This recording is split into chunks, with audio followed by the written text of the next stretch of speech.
In 1994, that was the first year that twin sister Nicole and I participated. We were in 8th grade, and our teacher was Mrs. Linda Smith. It was the first year ever that Kahuku High School had participated in History Day. She just kind of was filling it out, and so she asked Nicole and I to participate. And we participated with very little knowledge of what to expect, but we decided to do a performance. I found our old, I don't even know what this is, like book that has everybody's names and our performance. And this is the state one, but there's our junior performance category with Nicole and our names there. That year it was geography and history, people, places, and time. Mrs. Smith had us just kind of think creatively about how we wanted to present it. And Nicole and I are identical twins. And so we decided we wanted to focus on water. And I think Nicole was the freshwater and I was the ocean.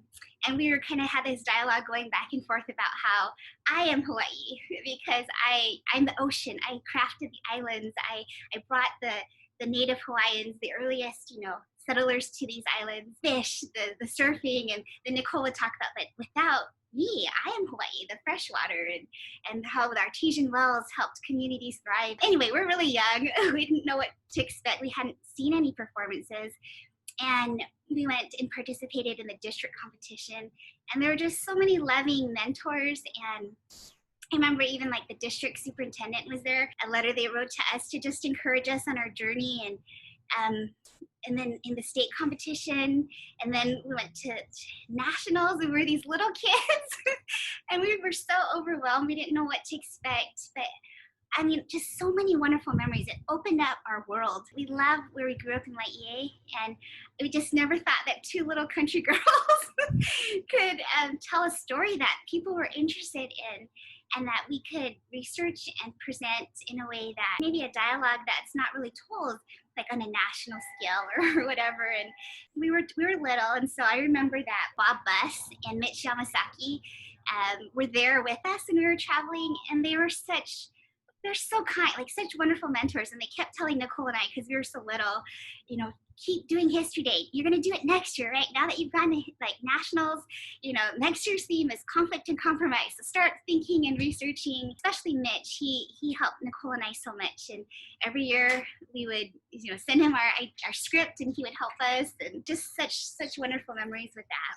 Yeah, it was just so humbling to have these wonderful historians take an interest in students who were starting their journey in history.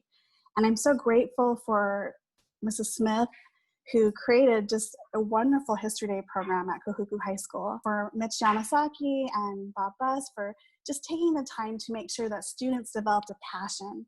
It was something that we carry on today as adults and as mothers. And I remember an experience the next year we did History Day where it was the first time I was learning to analyze the sources of history. So we had been doing some research, and we had found a lot of information, secondary source materials, and then we were able to do a primary source interview with one of the descendants of the individual we were researching. And it was a completely different, recollection of the events that happened. And for us, it was like, wow, what do you do when there's conflicting interpretations of history? And how do you reconcile that? And it was the first time for us as students to learn about bias or context, where people are coming from, the importance of understanding that history is in itself flawed. That's just part of the job as junior historians, is to uncover and to be able to weave together a new narrative or a new perspective of history. And that was actually, it was like eye-opening, because I had never really expected that to emerge as we were just starting our research. But yeah, I was also just really grateful for History Day for allowing me to be able to learn how to assess evidence. I guess my viewpoint of how things have happened in the world, looking at pictures, looking at interviews, and just seeing how important primary source information is. And my sister Jennifer has a really great personal experience of using a primary source website called Densho, and I thought that it was really powerful that I wanted her to share. Okay, so one of our favorite sources, and Kei has used it in her History Day project last year and this year as well, is a site called densho.org. Yeah. And it's a place that it houses Japanese American stories. and it has videos and it has audio, it has transcripts and pictures, all primary source documents.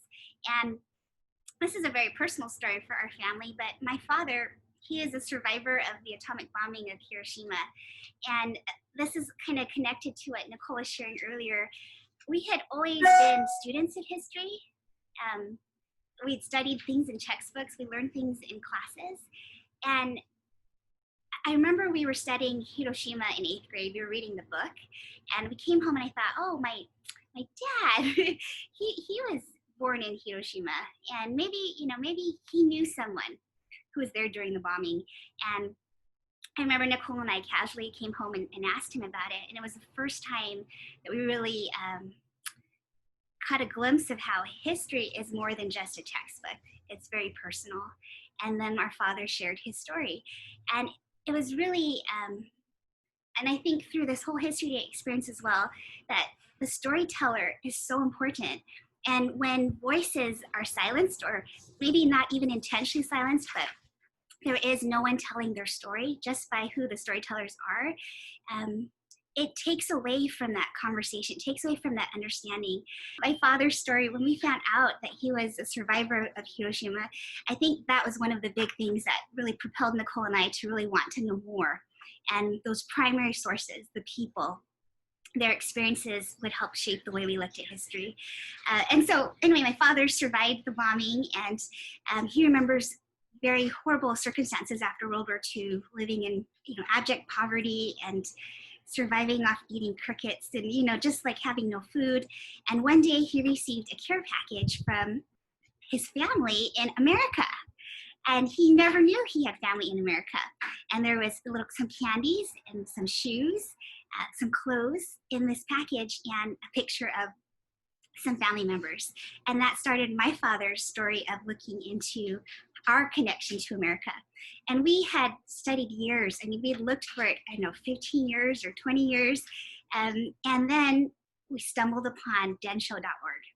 And it was the founder, I forgot his name, but his wife's name is Sadie Yamasaki. And she did an interview with a woman named Yukiko Miyake. And it was a video interview. And we had searched census records, we had searched everything that we could think of, ship records, immigration records, relocation center records, and we couldn't find this family. We knew they were there.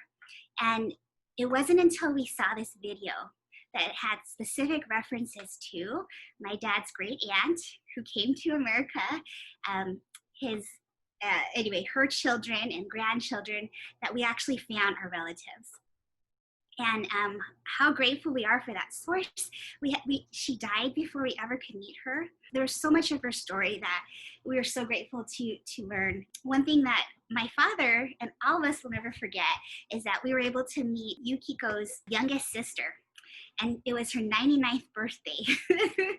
And we went to California and we found our family. And so on two sides of the continent, in America and in Japan, our families were greatly affected from the war. And we never understood that story as well. And it's just such a very personal thing. And so, Katie, I don't know if you want to share a little bit about this last year with the theme of History Day and why you chose your topic. I decided I wanted to do History Day, so even though I wouldn't go on to nationals because I wanted to experience that. If the theme was breaking barriers in history, I needed to think about it. And since my mom's a lawyer, she knows many court cases. And then she told me about a few, and I chose Korematsu versus the United States. But I didn't want it to do it like normally, like just focusing on that. I wanted to focus more on the Japanese American internment camps. So my topic was born. So I had some family in the Japanese internment camps, and my papa told me a bit about that. We looked through all the records. I found some of them. Mm-hmm. And then so like Yukiko, we talked about Miyake, her family. Yeah. Her husband had a camera store, and he was considered high risk, and so he was sent to a different, more secure camp. And even when he would send letters to his wife and daughter in another camp, they would cut out the letters, the words in the letter, and block the letter out. So basically it was unreadable. And so during the 2 years they were interned or incarcerated, they really had no communication, and they lost their businesses. Anyway, Katie heard all of these stories Yeah, and I wanted to share them because in almost every video or series I've seen, they never really talk about the Japanese American camps. Like, I hear them talk about World War II, but they always say just like, it's not great to be a Japanese, but they don't really tell them why. So I decided to do a performance because I love performing and acting, and my mom did it, so it was fun. So I found some topics I searched up. I started my annotated bibliography, and me and my mom began my script. The best experience was probably going on to the district competition and going. Oh, and I got to interview Fred Korematsu's daughter, Karen Korematsu. She let me talk to her when she was in her car driving. Yeah, so I got to talk to her, and she gave me some sources. She corrected me, and she helped me a lot. That was one of my favorite sources. And because Kei was playing Karen Korematsu in her performance, yeah, you learned kind of how she talked and how she talked and how I should act like her. And her stories about her dad, like the real personal stories, really excited her. Mm-hmm. National History Day is just completely just eye-opening, inspiring, and you see a level of quality of history from students that just amaze you. And some of the work that we would see, it was just like, I had never thought about this studying this topic. I think that was one of my favorite memories, was connecting with students from all over the United States. And we all had those little pins that we would trade with other students. And we have a collection. I'm sure my sister probably has some in Hawaii right now. And we kept in touch with a few of those people over the years. And it's inspiring to know all the things that these students of history went on to do. And I think also it's inspiring to be at a national level competition with students who are passionate about learning and understanding the world around them.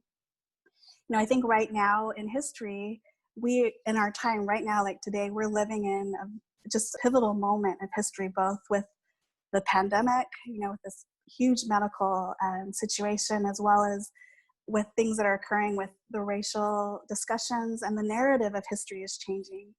And I think it's so important for students of history at any age to be able to take that passion that they have from a History Day project and to use that in their daily life. This is maybe a little bit unrelated to National History Day, but I just wanted to express, like, now that I'm a mother of 3 children, my children are still really young, but one of my goals of being a mom is being able to help my children to craft their own narrative, to be able to interpret the things that are happening in their life, but to feel like they're empowered to know that their story that they're living is just as important as what they're seeing in their textbooks, like what my sister had talked about with our family history. You know, like right now, understanding the pandemic, you know, how has this changed the way that they go to school now and how they interact with others?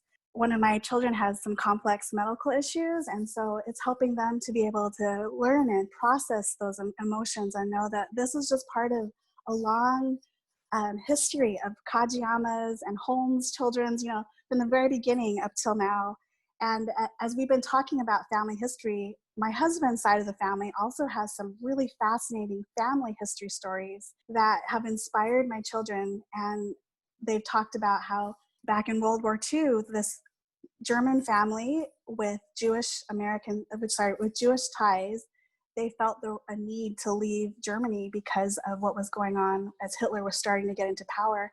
And so with some miraculous changes, they were able to bring the entire family of 5 people from Germany to America right before kind of Hitler took power. And so, you know, we showed them pictures of their ancestors going on the ship from Germany, you know, taking that long route through to America, going through Ellis Island. And so I think my children, hearing these powerful stories from their Japanese side as well as their German roots, I hope it inspires them to know that what they're going through now, even if it feels different and challenging and hard, that hardship and struggle is part of the experience in America. But we are resilient, you know, we have incredible roots, like through our genealogy and through the experiences that we're having today.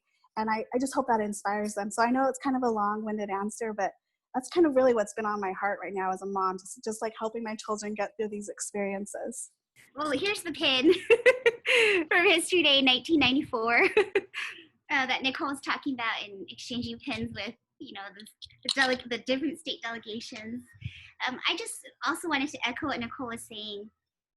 It's so important that students understand that they have a part in writing history and telling history. When you grow up and you're, and you're studying at school and you're reading textbooks, you're being taught things, and when your story or people's stories who look or think or have experiences like you, when they're not told, you sometimes feel like your story or your life is not of value or of importance. And now that I'm older and I look back on my History Day experience, I am so grateful for the many teachers and mentors. I was telling Nicole, I found a picture of Lori Ishihara, and she's still doing History Day. It's just the wonderful supportive teachers who would go with us to these different competitions, who would sacrifice time away from their life and their things they could be doing because they wanted their students to benefit from these experiences. And my understanding and gratitude, I think, for those examples is greatly increased, especially like Nicole said, since I've become a mother. And I'm a teacher myself. I teach at BYU Hawaii, and I hope that I can provide that for my students. But stories are so important. And there was a quote from a Nigerian novelist, Chinua Achebe, and he talks about the importance of the storyteller. And it's the storyteller who has the power and the influence to continue the dialogue, to continue the story, to shape the way we see and view the world. I think about Yukiko Miyake, our relative, and in the interview that we found of her, she was blind. She was 88 years old when she was interviewed. She lost her husband due to illness 20 years earlier. Her daughter died of cancer when she was 20 years of age. They had been incarcerated 2 different times in 3 different camps. They lost their business. They came back, their home, everything was gone. And she went through so much challenges and tribulations. And in her story, the way she ended that interview, the interviewer asked her, what would you share? What would be your message to somebody, to this future generation? And she said, I would tell them to find gratitude and that life is beautiful, that there's going to be good and bad, and that's life. I've lived long enough to see the good and the bad, but it's how we choose to view that world and how we tell the story. And even as she's telling her story of losing her business, of the discrimination that was faced, people spitting at them, and death threats that they received, she didn't have like that bitterness or that anger that she could have. And I'm not saying that wasn't something she could have felt or experienced, but she wanted the future generations to focus on the story of gratitude, the story of finding joy, hope, and peace. And anyway, that's what I also hope for my daughter and our children as well. Well, I haven't been to History Days, National History Day, but maybe state. Yeah, you would like to. It was, since we couldn't go to the state finals because of the corona. It was really cool being on camera, watching all the different awards. That was the first. Yeah, and doing the dialogue just online, that was so cool. It kind of helped me get a better script, so I how to write a new script. Like putting all the acting in there, adding all the dialogue and the quoting. Mm-hmm. It was really cool. And adding all the pictures, making our scenes. That was cool. Yeah, it was a good experience for all of us. Well, I think history really provides you a platform to understand the world around you and to develop those skills now as a young student of history, learning to assess evidence, learning to look at the different sources of where information comes from, learning to interpret statements. You're almost like a weaver of stories, of facts, of biases, and you're trying to make an accurate as possible representation, and that's challenging. But those skills are going to help you in any aspect of life as you move forward, in whatever profession you decide to choose. Like my sister is still in the education profession, and I'm not, but all of those things that I learned have helped me to be able to analyze, what's happening in the world right now. And I'm not sure if it's on one of the links, but I sent a bunch of links of different websites that I thought might be helpful for other students. But one of those websites talk about teaching students how to look at the news and determine what's fake news. Like, is this a credible source of information? Where is this person's perspective coming from? What is this organization's viewpoint? Is there a reason why they're espousing this type of statement? And I think it's different now than it was when we were students, but the information is so readily available and not everything is accurate. And the accuracy of things that we see from politicians to even things that are just said on online social media platforms, there's not always, it's very difficult to figure out what is truth, what is responsible history. And so I guess as students, like for Keilani, as she's going through this process, the skills that she's gaining are just so valuable. And I'm so proud of her for being interested in history. And also, I would love for students to remember that history is personal.